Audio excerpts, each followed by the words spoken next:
Certheads. In our last video, we understood swap files, data management in SAP, SMB, and NFS storage options. We have also looked into various disks which are available to you, namely premium storage, ultra disks, and standard SSD. In this video, we will try to understand a bit more about SAP HANA and HANA specific storage options on Azure VMs. We will deep dive into ultra disks and take a real good look at Azure NetApp Files. We will also have some bonus contents around questions and answers. Understanding how HANA works will help you make the right decision when building the right solution for SAP HANA. It will also help you answer some of the questions which are going to come in the examination. When you are building solutions across SAP HANA, you need to make sure that you choose the right sized infrastructure as well as the right infrastructure for it, be it ultra disks or be it NFS storage from NetApp. Now you might ask, what's the difference between an ultra disk and NFS NetApp storage? Don't worry,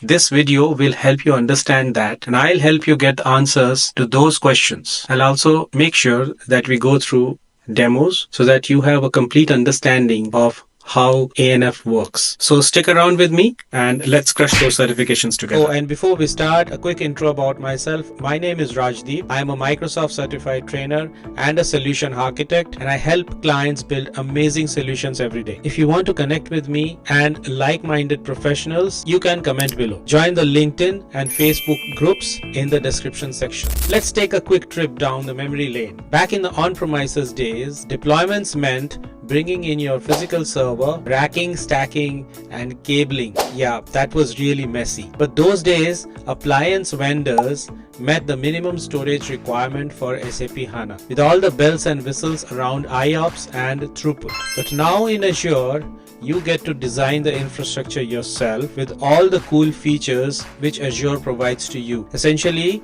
you are the boss, and with great power comes great responsibility. As quoted by Uncle Ben to our friendly neighborhood Spider-Man. Okay, let's put on our solution architect hat.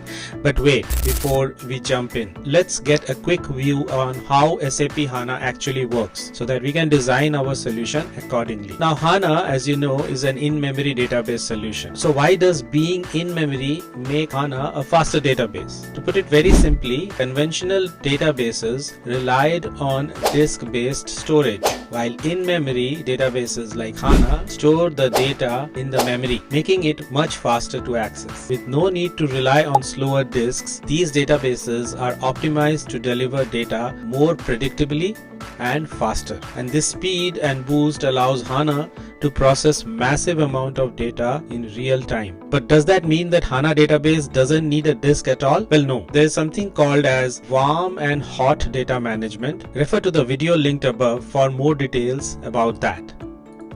Now you see, HANA is ACID compliant database. Wait, what do you mean ACID? Real ACID? No, not real ACID. ACID is a compliance which is used in the database world. ACID stands for atomicity, consistency, isolation, and durability. Let's break it down. Atomicity ensures that all transactions are treated as a single unit.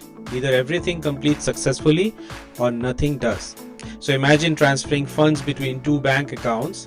Either the entire sum moves or no money at all. Consistency. This guarantees that every transaction moves the database from one valid state to another, preserving data integrity. If any rules are broken, the transaction rolls back. Well, no, not the dog rolling on his back.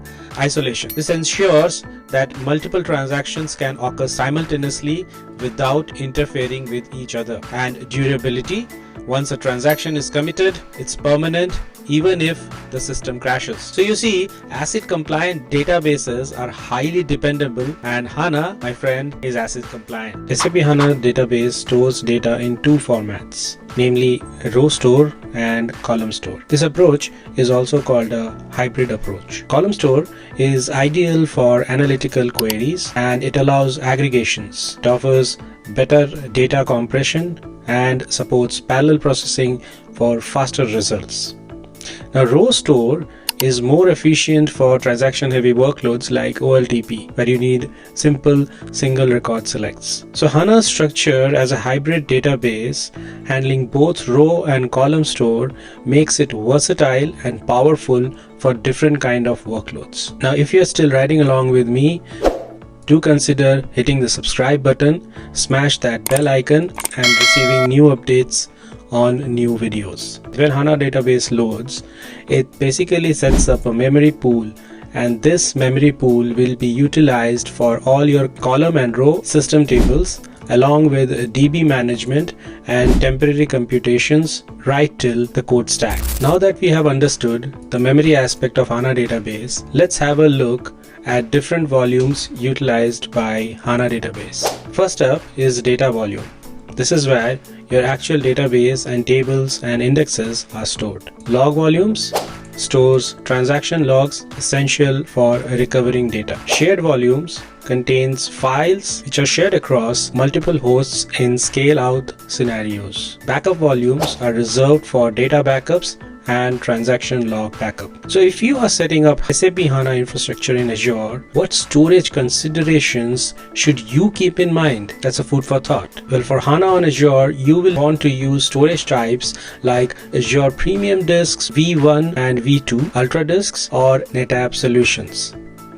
Now, we have already covered the best practices for using premium disks V1 and V2 in this video linked above. Let's talk about where you can use Ultra Disks. Unlike traditional Azure storage options, Ultra Disks lets you customize parameters like disk sizes ranging from 4 GB to 65,536 GB, IOPS from 100 to 1,60,000, and throughput between 300 and 2000 MB per second. But you should keep one thing in mind, that even if your disk supports 1,60,000 IOPS, if your VM maxes out at 50,000 IOPS, that's your actual limit. You should keep that in mind. Now, for those using premium disks, you might be striping the disks to achieve higher IOPS and throughput. But with Ultra Disk, a single disk can do it all. You can put your HANA data and HANA log volumes on Ultra Disks. What's the big advantage?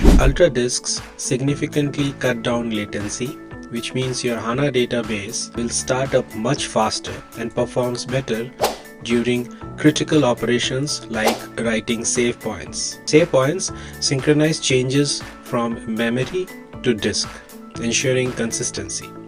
This is one of the vital part of HANA's ACID compliance. These can be triggered manually or automatically and benefit hugely from Ultra Disk's low write latency. Remember, SAP hates latency, and Ultra Disks are here to help you fight it. So if you are optimizing startup times or ensuring smooth save points, Ultra Disks are a game changer for you. Now let's look at another scenario. Say your SAP database has outgrown even the 64 TB Ultra Disk capacity. What if your enterprise demands 100 TB volumes or 4.5 GB per second throughput from a single volume? And not just that, you also need room to scale further. Wait, is that even possible? Do organizations actually have such massive databases? Trust me, they do. And here's the kicker. Azure has a solution for deployments this large. Azure NetApp Files. So you can set up an Azure NetApp account for each region. We can set up Azure NetApp in our Azure subscription. You can set up to 10 accounts in each subscription. Next, we can set up capacity pools under each NetApp account. So we can set up to 25 of them. Under capacity pools, you can set up volumes, which you need starting from 4 TB to 100 TB, and you can set up to 500 of such volumes. Now each of these volumes can provide you a throughput of 4.5 GB per second. Now that is something massive. Some of the reasons why you should consider Azure NetApp File as your storage solution for HANA. Massive volume capacity. Each volume can support up to 100 TB, up to 4.5 GB of throughput per volume. Built-in backup solutions. Optimized application consistent snapshots for fast and efficient backup and restore. Dynamic resizing. Resize the volumes without any downtime. Scale up, scale down as your needs evolve. Multi-protocol support works with both NFS and SMB protocols, making it versatile for various use cases. Large-scale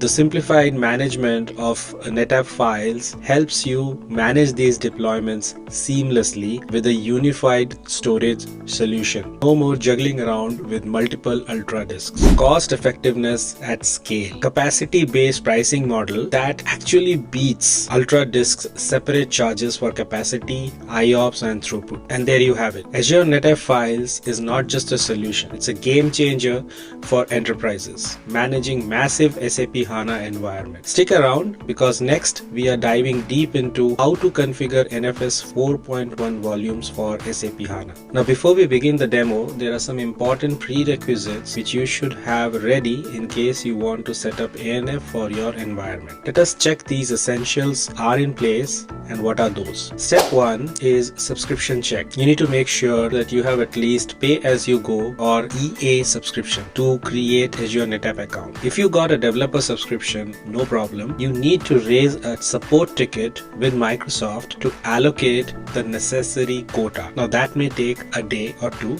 but you will get the quota. Provider check. Now Azure services rely on resource providers. These are fundamental components enabling specific functionalities. When you create the Azure subscription, some of the resource providers are enabled by default. For Azure NetApp, you'll need to manually register it in your Azure environment. VNet subnet check. So in this particular scenario, ensure that you have a dedicated subnet configured specifically for Azure NetApp. Now this is a critical step to enable seamless communication. Now delegated subnet is a subnet which you create with a specific purpose in mind. Like in this case, we are creating a subnet just for ANF. There are other services in Azure, for example Azure Firewall, which needs a delegated subnet. Once you delegate a subnet, this subnet is dedicated to that service. You cannot create any other resource on that subnet. And you need to create a VM. SUSE Linux is a preferred option for SAP HANA. Hence, we will be creating a SUSE VM. Now, you can create the volumes in NetApp and mount those volumes on the SUSE Linux machine. Let's crack on with the demo. Let's head over to our portal now. We'll create a resource group first because that is the basic building block. Let's name it NetApp Files Test Lab. We'll create it in East US 2. Pretty good. Now we are next going to create the virtual network. Now we will be creating two subnets in this virtual network. Let us name this subnet instead of default. Let's name it workload.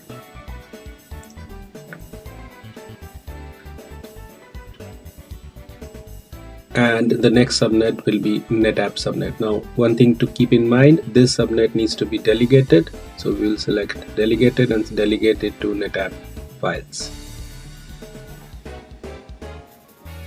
Now we have two subnets and one VNet which we have created. Now let us go ahead and create a virtual machine. Just one thing to keep in mind in this virtual machine is you should be selecting password instead of SSH public key. This is just for convenience of logging in. And the image will be SUSE Enterprise Linux. Everything remains the same. Machine is deployed. Now we will create the NetApp account. So let's give it a name, the NetApp account, and the name of the resource group, and it should get created. Okay, the next thing which we need to do is need to create the capacity pools. So we'll click on add pool, give it a name, select the scale and select the QoS type as manual. The capacity pool is created. Now we will create volumes inside the capacity pool. So this is the volume which we can mount into a VM. We can select a max throughput number and availability. We can also select multiple protocol types. And that's it, it gets created.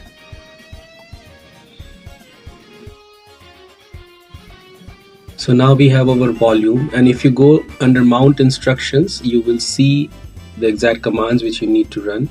Now the commands may differ based on the kind of operating system which we are using. So let me log into the machine. I have taken a sudo already. You should be a sudo on the virtual machine, basically an admin. Let us install the NFS utils first.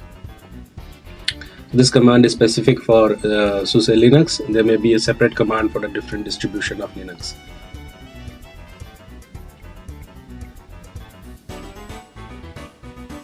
So it's installed. Let us now mount. First we will create the volume directory.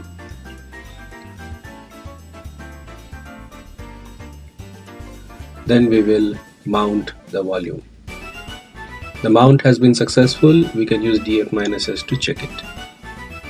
Now, as a SAP on Azure solution architect or Azure engineer, your main goal is to reduce latency between SAP systems and SAP subsystems. But when deploying Azure NetApp Files, a standard setup might not guarantee the low latency required for seamless SAP HANA operations. To overcome this, we use something called as AVG, or Application Volume Groups. Now, what is Application Volume Groups and what makes it so effective? Now, Application Volume Groups primarily gives you the following benefits. It provides low latency by placing the ANF volumes as close to the HANA host as possible. It provides you a direct access, which ensures data and log volumes are placed on different storage hardware for optimal performance. It also provides you a top-notch NFS performance by utilizing separate storage endpoint IPs for data and log volumes. Before we dive deeper, let me introduce you to one more critical feature of Azure. It's called Proximity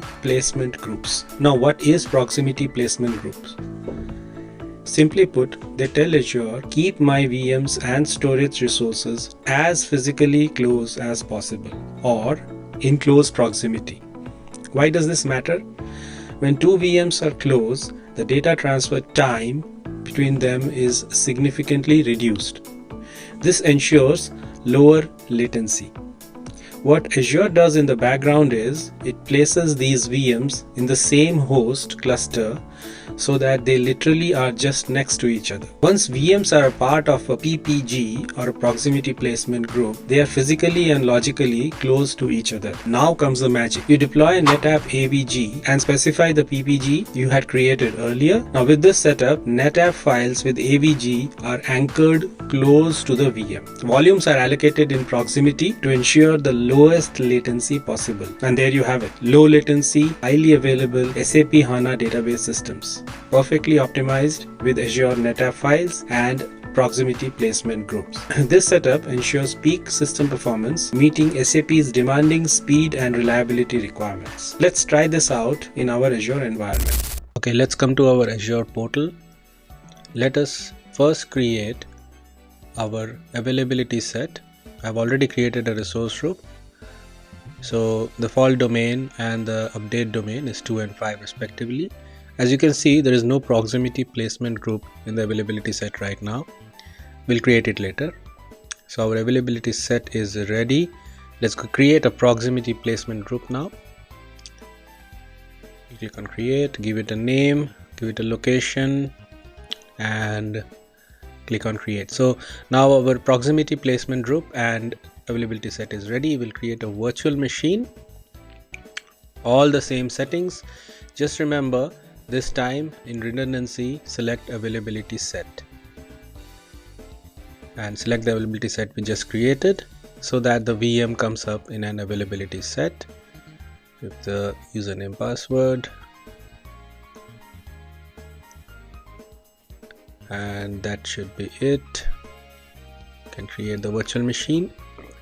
So we have a virtual machine, we have an availability set and a proximity placement group. Now we'll go to the proximity placement group and we will see we do not have an option to place anything here, as because the VM is on now. So it says the resources should be shut down. So we'll go ahead and shut down the virtual machine first. Now the VM is off. Basically, the VM was created in an availability set and it has now been added to the proximity placement group. If we go ahead and see the VM's position as a co-location, it will show as stop deallocated. Let us start the VM now. Okay, the VM is started now.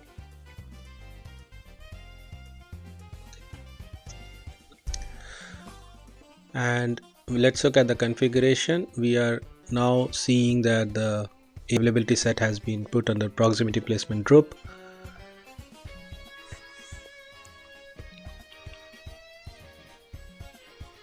Let us look at the proximity placement group. I have created another VM and placed it in the PPG as well. So you can see everything is now co-located.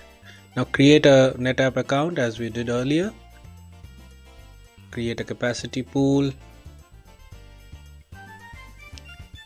Now we will create the application volume group. And this is specifically for SAP HANA. So if you look at the memory, let's give it a number. Just give it more than 410 GB. Now you need to select the proximity placement group. This is going to make sure that the AVG is anchored near to the VM. Look at the configuration. Everything is default, and these are the volumes which will get created: data, log, shared, backup. So let's go ahead and create it. Review and create. And you have the volume group created.